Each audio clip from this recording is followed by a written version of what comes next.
Howdy, welcome back to RC Restomod and another Fix My Race Car episode. This is my street stock.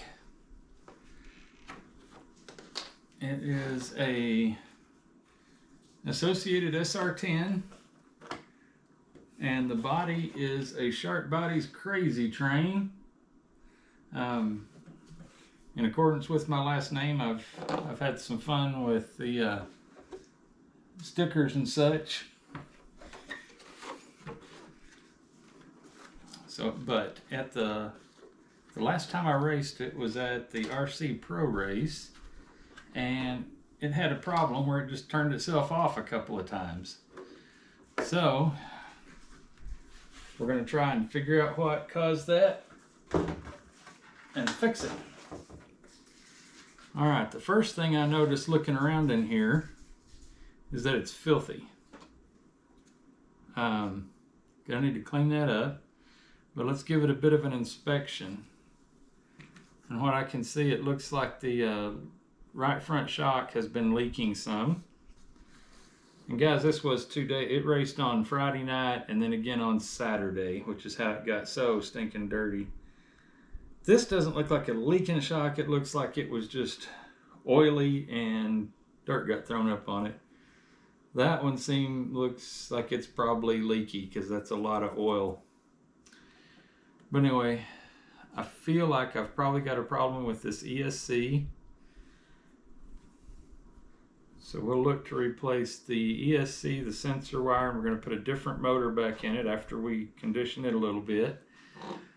And we're going to need to rebuild these two shocks. And that's about what we've got in mind for this thing today. So I'm going to start out by... Oh, and the other issue I had was that Friday night my connector melted, Dean's connector. So we're going to get rid of that and change it over to an XT60 when we do the different ESC. So let's start out by taking the old engine motor and ESC out of it.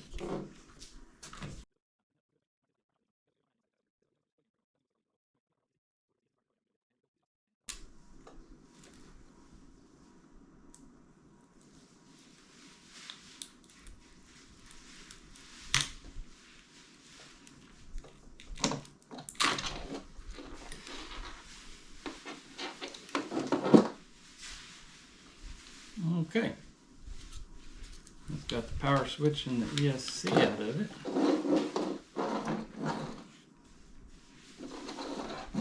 Now, I'm going to take this wheel off in order to get that cover off.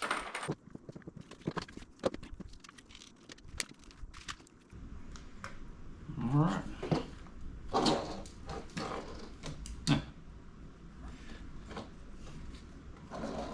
I don't know if you can see this. This thing is geared for speed. That is the tiniest spur gear you can put on it and a ginormous pinion. And believe it or not, this thing likes that gear setup because it's super lightweight.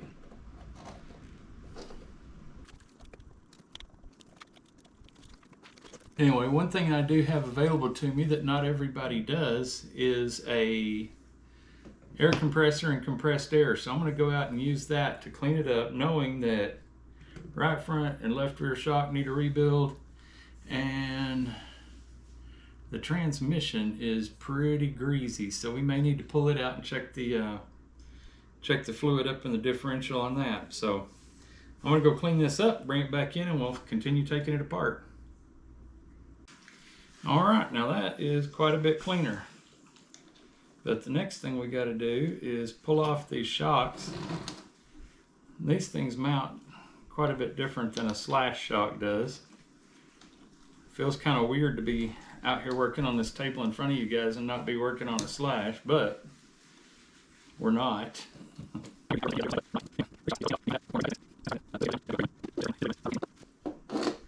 One thing I like to do, and especially on a car like this, which I've I've got fairly well sorted. This thing is fast and it handles great. So while we're fixing it, I want to make sure that any screw we take loose that affects the suspension settings goes right back where it was.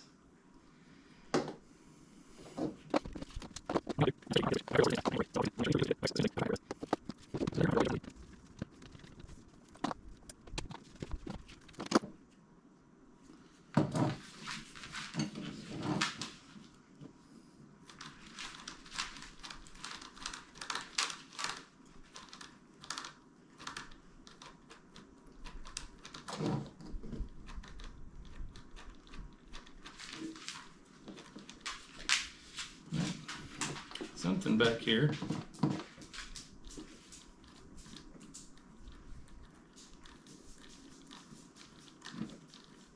If I turn this way, it's all very smooth. If I turn it this way, it's kind of jumpy.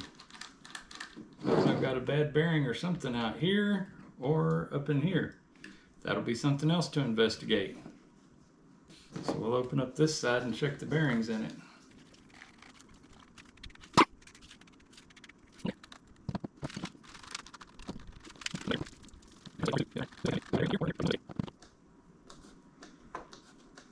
Actually, I think that bad wheel bearing over here was our issue, so we did get lucky there. So I think that clunky weird feeling is just that bearing right there, so we'll replace it if I've got a new one. If not, I'll order it and we'll get that back together. And I'm going to go ahead and I'll shut the film down for a minute and redo these shocks. Oh yeah, you can feel that this doesn't have the amount of oil in it that it should. All right, just dawned on me that I haven't shown how to fix these dog bone style drive shafts before. On your Traxxas Slash, you've got real U-joints, but they're made out of plastic, and the shaft itself telescopes with the male and female portion out in the long part. A lot of other companies do it differently. If you look down in here, you'll see there's this little flange deal, and it has slots that run through it this way, right up in there.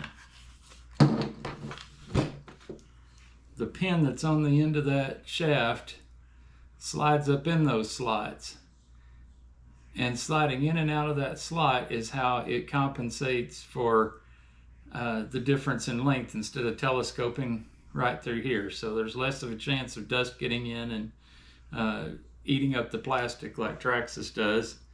And instead of a little bitty metal ball with spikes interacting with a piece of plastic, this one goes through metal. It is a much stronger setup than what Traxxas uses on their stuff. And that's one place they could drastically improve their product rather easily, is just doing the same thing that everyone else does. The only difference is that these are not the easiest things in the world to assemble. So what happened, this end has got a ball shape with a slot cut through it, and inside of it goes this little barrel shaped piece with a hole drilled through it. And you have to slide that barrel shaped piece through the ball end, put this over the top, and then slide this little tiny pin through the whole mess.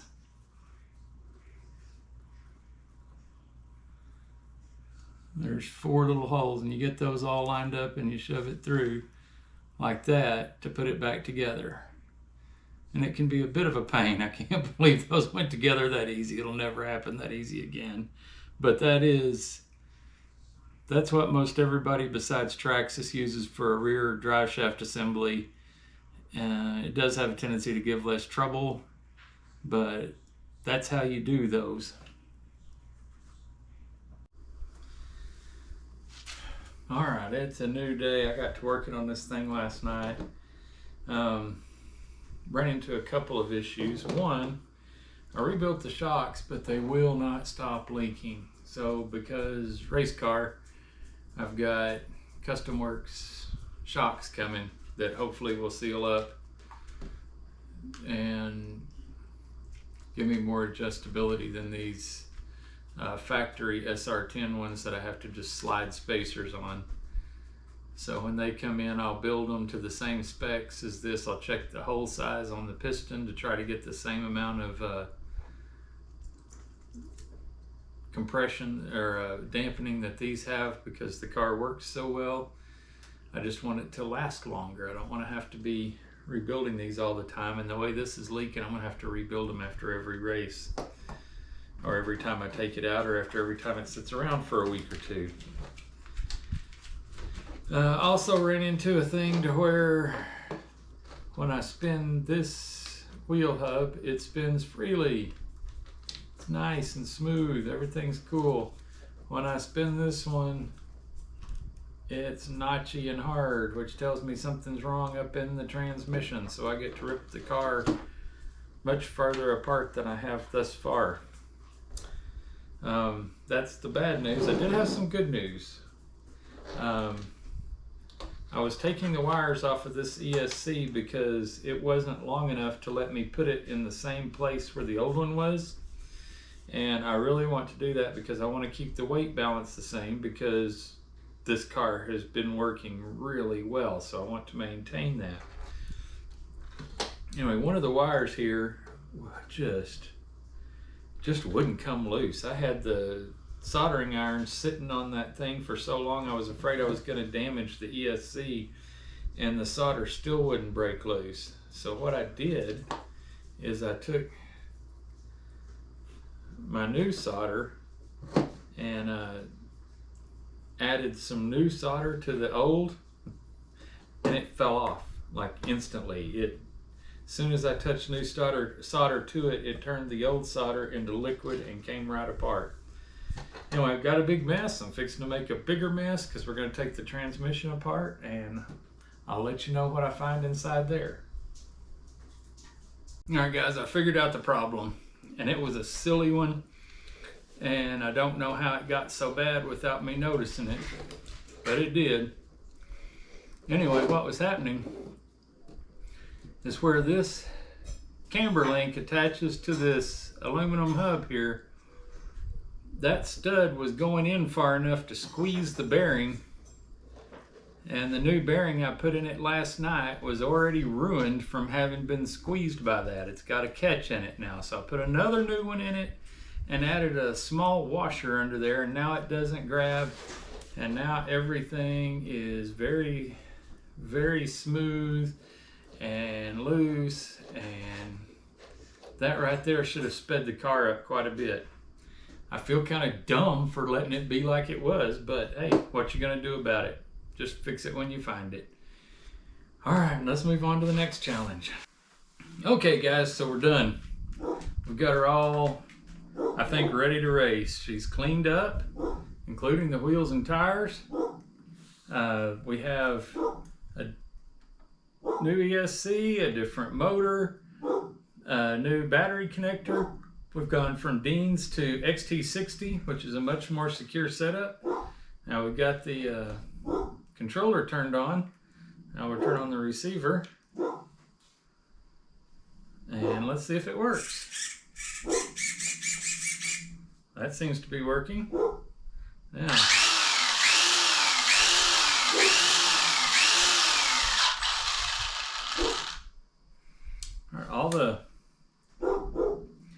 All the issues on it are fixed with the exception of leaky shocks, and we have new shocks coming to fix that. So she's going to be ready to race as soon as the new shocks show up and I get them built and installed. But that's what it takes to get your race car ready for the next race after its electronics have tried to quit on you. Anyway, probably the next time you'll see this car is going to be some footage of it racing in October. It'll be next month. You'll get to see it race. And now I've got a means to record the racing, and I'll show it to you. But we're going to get back on the Slash Superstock and onto the on-road car. But before I put it away,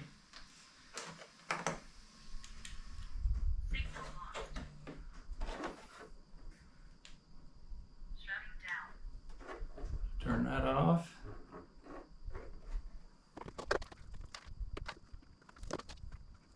All right, now looks like a real good time to clean up my mess before I get back on the other car.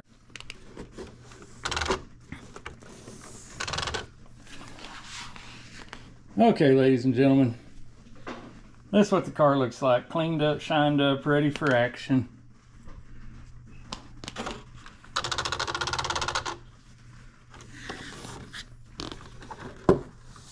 Flip it around over, you can see the back. Anyway, if you've made it this far, I do appreciate you hanging with me. And if you're not subscribed, I'd appreciate it if you would be. Anyway, whatever comes up that's RC related in my world, you're going to get to see it all on RC Restomod.